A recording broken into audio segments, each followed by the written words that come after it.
Welcome to Technopedia live. তোমরা দেখছো আমার চ্যানেল টেকনোপিডিয়া লাইভ। আমি রয়েছি তোমাদের সঙ্গে সৌরভ। জিএনএম এনএম 2022-এর কাউন্সিলিং প্রক্রিয়ার যে রেজিস্ট্রেশন সেটি কিন্তু শুরু হয়ে গেছে।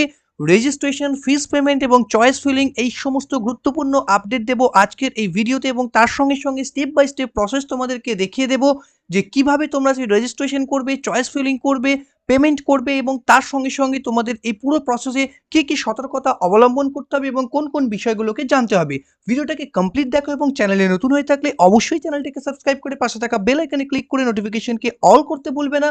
তোমাদের জিএনএম এনএম 2022-এর কাউন্সিলিং থেকে অ্যাডমিশন পর্যন্ত প্রত্যেকটা খুঁটিনাটি আপডেট এবং তার সঙ্গে সঙ্গে বিভিন্ন মেডিকেল আপডেট, স্কলারশিপ আপডেট এবং জবস ইনফরমেশন পেতে এই টেকনোপিডিয়া লাইভ তোমাদের জন্য একটা গুড চয়েস হতে চলেছি। নেক্সট তোমাদেরকে দেখো যেটা বলবো যে ওয়েস্ট বেঙ্গল জয়েন্ট এন্ট্রান্স বোর্ডের অফিসিয়াল ওয়েবসাইট এখানে এক্ষেত্রে আমি এখন রয়েছি, তোমরা দেখতে পাচ্ছ জিএনএম এনএম 2022-এর কাউন্সিলিং প্রক্রিয়া শুরু হয়ে গেছে।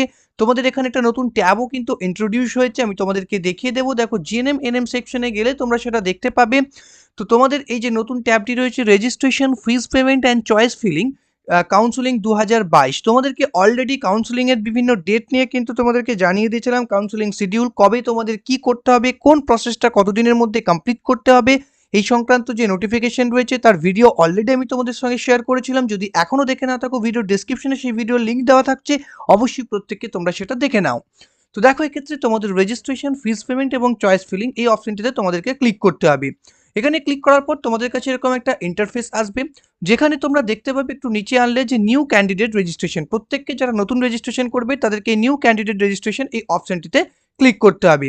এই অপশনটিতে ক্লিক করার পর তোমাদের কাছে একটা নতুন ইন্টারফেস ওপেন হবে। এই হচ্ছে সেই ইন্টারফেস, যেখানে তোমাদের কিছু ইনস্ট্রাকশন দেওয়া থাকবে, যেগুলো তোমাদের প্রত্যেককে পড়তে বলা হবে। এখানে ইনস্ট্রাকশনে বেসিক্যালি এটাই তোমাদের বলা রয়েছে যে এই যে রেজিস্ট্রেশন করছি বা কাউন্সিলিং করছি, এখানে যে ডিটেলসগুলো আমি প্রোভাইড করছি সেই প্রত্যেকটা ডিটেলস সত্যি। যদি ডকুমেন্টস ভেরিফিকেশনের সময় দেখা যায় যে কোনো ডিটেলস এক্ষেত্রে মিথ্যা প্রমাণিত হয়, তাহলে অবশ্যই আমার যে অ্যালটমেন্ট হবে সেই অ্যালটমেন্টটা ক্যান্সেল হবে। তাছাড়া অন্যান্য বিভিন্ন স্টেপ কিন্তু নেওয়া হতে পারে। এবং তোমাদের পাসওয়ার্ড পলিসি সংক্রান্ত এখানে বলা রয়েছে যে যে পাসওয়ার্ডটা তোমরা চুজ করবে সেটা 8 থেকে 13টা ক্যারেক্টারের যেন হয়, এবং সেটা আলফা নিউমেরিক পাসওয়ার্ড যেন থাকে, সেই বিষয়টাই তোমাদের বলা রয়েছে। এবং তোমাদেরকে রেজিস্ট্রেশন করতে গেলে প্রথমে আই এগ্রি এই অপশনটাতে ক্লিক করতে হবে। এই অপশনটাতে ক্লিক করার পর তোমাদের সামনে রেজিস্ট্রেশনের যে ফর্ম, সেই ফর্মটা আসবে। তোমরা চাইলে তোমাদের রেজিস্ট্রেশন প্রসেসটা কিন্তু নিজেদের মোবাইল ফোন থেকেও তোমরা করে নিতে পারো। এক্ষেত্রে খুব ইজি প্রসেস রয়েছে রেজিস্ট্রেশনের জন্য। তো তোমাদেরকে দেখিয়ে দেবো যে এর পরবর্তী স্টেপটি ঠিক কী রয়েছে। তো প্রত্যেককে দেখতে পাচ্ছ তোমাদের নিউ ক্যান্ডিডেট রেজিস্ট্রেশন পেজটি এখানে রয়েছে। এখানে তোমাদের যেটা দিতে হবে, প্রথমে রোল নাম্বার, অর্থাৎ তোমার যে roll number GNM NM entrance এক্সামে, তোমার অ্যাপ্লিকেশন নাম্বার, ক্যান্ডিডেট নেম এবং ক্যান্ডিডেটের মাদার নেম, তার সঙ্গে সঙ্গে এখানে ডেট অফ বার্থ এটা চুজ করে নিতে হবে এই ড্রপডাউন থেকে। ডে, মান্থ এবং ইয়ার চুজ করতে হবে, এবং যে সিকিউরিটি পিন সেই সিকিউরিটি পিনটা এখানে টাইপ করতে হবে। যদি সিকিউরিটি পিন দেখতে কারোর অসুবিধা হয়, পাশে রিফ্রেশ বাটন আছে, এই রিফ্রেশ বাটনে ক্লিক করে তোমরা এটাকে রিফ্রেশ করে নেবে, তাহলে নতুন একটা সিকিউরিটি পিন চলে আসবে। তো দেখতে পাচ্ছ এখানে আমি ডিটেলসগুলো প্রোভাইড করে দিয়েছি, roll number, application number, candidate name, mother's name, date of birth, এগুলো প্রত্যেকটা আমি প্রোভাইড করে দিয়েছি, এবং যে সিকিউরিটি ক্যাপচা যেটা তোমাদের দেখাচ্ছে সেটি এক্ষেত্রে প্রোভাইড করে দিয়েছি। এরপরে তোমাদের এই সাবমিট বাটনটি যেটা দেখতে পাচ্ছ, সেই সাবমিট বাটনে ক্লিক করতে হবে। এর পরবর্তীতে দেখো সেভ করার পর তোমাদের সামনে এরকম রোল নাম্বার, অ্যাপ্লিকেশন আইডি, তোমার ডিটেলস পুরো দেখিয়ে দেবে এখানে। তোমার যে মোবাইল নাম্বার রেজিস্টার আছে, তোমার যে মেল আইডি রেজিস্টার আছে সেটাও এখানে দেখিয়ে দেবে। তারপরে তোমাকে যেটা করতে হবে, একটা পাসওয়ার্ড চুজ করতে হবে।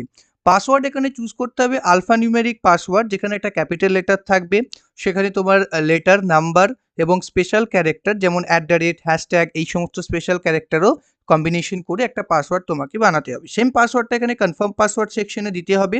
তারপর যে সিকিউরিটি পিন দেখতে পাচ্ছ সেটা এখানে পুট করার পর এই ফাইনাল সাবমিট ফর রেজিস্ট্রেশন এই অপশনটাতে ক্লিক করতে হবে। এটা করলে তোমাদের রেজিস্ট্রেশনটা কিন্তু একদম ফাইনাল সাবমিট হয়ে যাবে, পরবর্তীতে কোনো চেঞ্জেস আর করতে পারবে না। তাই প্রত্যেককে রেজিস্ট্রেশন করার আগে কেয়ারফুলি এই বিষয়টাকে দেখে নেবে যেন কোনো ভুল তুমি না করে দাও যাবে। এখানে দেখতে পাচ্ছ তোমাদের রেজিস্ট্রেশন প্রক্রিয়াটি কমপ্লিট হয়ে গেছে, এবং এখানে এই ডিটেলসটা দেখাচ্ছে রেজিস্ট্রেশন ফর্ম কমপ্লিটেড। তোমার নাম, রোল নাম্বার এখানে দেখিয়ে দেবে, এবং বাকি সমস্ত ডিটেলস এখানে লেফট সাইডে দেখতে পাবে যে ভিউ রেজিস্ট্রেশন ডিটেলস, এখানে রেজিস্ট্রেশন ডিটেলসটা তুমি দেখতে পাবে। অ্যাপ্লিকেশন ফর্ম, এবার তোমাকে you have successfully register, kindly fill the details application form to complete the registration process, এই অপশনটা তোমার কাছে আসবে। অ্যাপ্লিকেশন ফর্ম এই অপশনটিতে ক্লিক করতে হবে।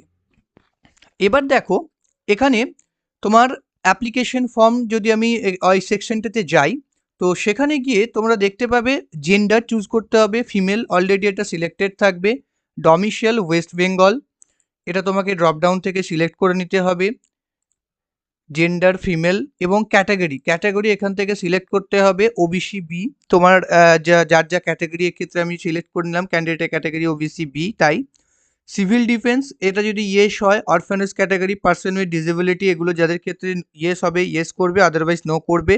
Permanent resident of gram panchayat for last 5 years, তো যারা পার্মানেন্ট রেসিডেন্ট তারাই শুধুমাত্র এটা ইয়েস করবে, আদারওয়াইজ কিন্তু এটাকে নো করবে।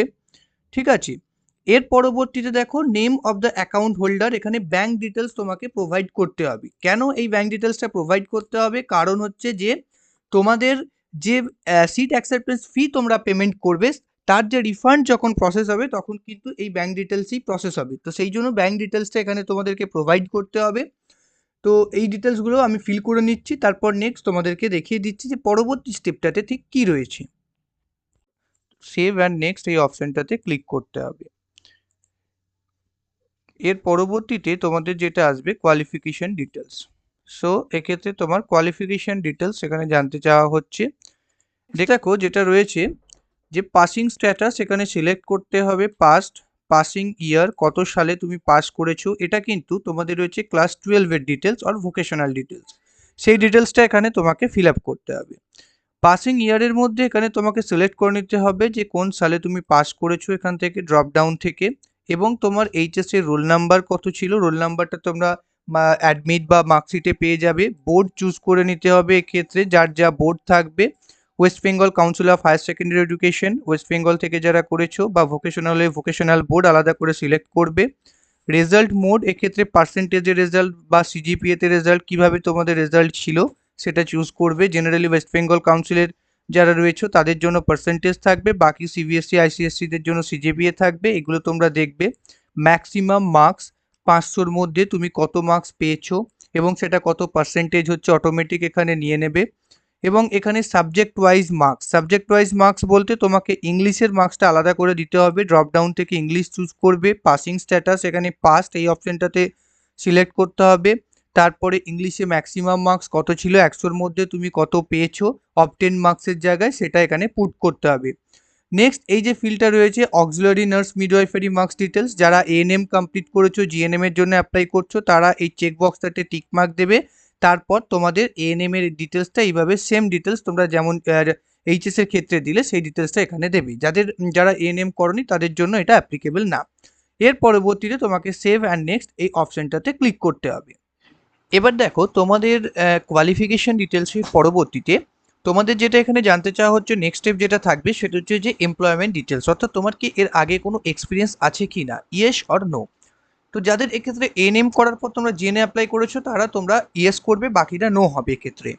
তো এটা নো করে দেওয়ার পর সেভ অ্যান্ড নেক্সট এই অপশানটা তোমাদেরকে ক্লিক করতে হবে। এই অপশানটাতে ক্লিক করার পর তোমাদের সামনে চলে আসবে তোমাদের কন্ট্যাক্ট ডিটেলস, যেখানে তোমাদের করসপন্ডেন্স অ্যাড্রেস অলরেডি এখানে শো করবে, কেন কি তোমরা ফর্ম ফিল আপের সময় যে অ্যাড্রেস দিয়েছিলে সেই অ্যাড্রেসই তোমাদের এখানে শো করবে। নেক্সট হচ্ছে তোমাদেরকে এর পরবর্তী যে স্টেপটা থাকবে সেটা হচ্ছে প্রিভিউ অ্যান্ড ফাইনাল সাবমিট। এই যে স্টেপটি রয়েছে এখানে তোমার পুরো ডিটেলস এখানে দেখিয়ে দেবে, তোমার সমস্ত ডিটেলস যেগুলো তুমি এতক্ষণ এন্ট্রি করলে সেই সমস্ত ডিটেলস তোমাকে দেখাবে। সেই প্রত্যেকটা ডিটেলস তুমি এখানে চেক করে নেবে যে ঠিক আছে কিনা, যদি কোনো ভুল থাকে তাহলে সেক্ষেত্রে প্রিভিয়াস অপশনে গিয়ে তুমি সেগুলোকে ঠিক করতে পারবে, এবং যদি ঠিকঠাক থাকে তাহলে সেক্ষেত্রে ডিক্লারেশনের চেকবক্সটাতে সিলেক্ট করবে, তার পরবর্তীতে সেভ অ্যান্ড ফাইনাল সাবমিট এই অপশানটিতে ক্লিক করবে। এই অপশানটিতে ক্লিক করে দেওয়ার পর কিন্তু তুমি আর কোনো রকম কোনো মডিফিকেশন করতে পারবে না। তো এরকম একটা তোমাদের ফাইনাল সাবমিট অপশানটাতে ক্লিক করলে এক্ষেত্রে একটা তোমাদের মেসেজ শো হবে তোমাদের কনফার্ম করার জন্য, এটাকে তোমাদেরকে ইয়েস করতে হবে। তো এটাকে ইয়েস করার পর তোমাদের যে ফাইনাল সাবমিশন ফর্মটা সেটা কিন্তু কমপ্লিট হয়ে যাবে। দেখতে পাচ্ছ এখানে registration fees payment is required to fill choice, kindly pay the required registration fee. তো তোমাদের যে রেজিস্ট্রেশন প্রক্রিয়া সেটা কিন্তু পুরো সম্পূর্ণ কমপ্লিট হয়ে গেল। এর পরবর্তী স্টেপ তোমাদের থাকবে তো রেজিস্ট্রেশন ফি পেমেন্ট করা, যেটার জন্য তোমাদেরকে রেজিস্ট্রেশন এক্ষেত্রে করতে হবে, তোমাদের 500 টাকা রেজিস্ট্রেশন ফিস পেমেন্ট করতে হবে। এবং দেখো তোমাদের অ্যাভেলেবেল চয়েস, অর্থাৎ একজন ক্যান্ডিডেট কতগুলো চয়েস ফিলিং করতে পারবে, 131টা চয়েস এক্ষেত্রে অ্যাভেলেবেল, যেটা তোমাদেরকে দেখিয়ে দিচ্ছি। তো এর পরবর্তীতে তোমাদেরকে যেটা বলবো, দেখো যে রেজিস্ট্রেশন ফিস পেমেন্ট যে অপশনটা রয়েছে, এখানে গিয়ে তোমরা কিন্তু তোমাদের যে রেজিস্ট্রেশন ফিস সেটা অনলাইন গেটওয়েতে তোমরা পে করতে পারবে, পে ফি এই অপশনে ক্লিক করে।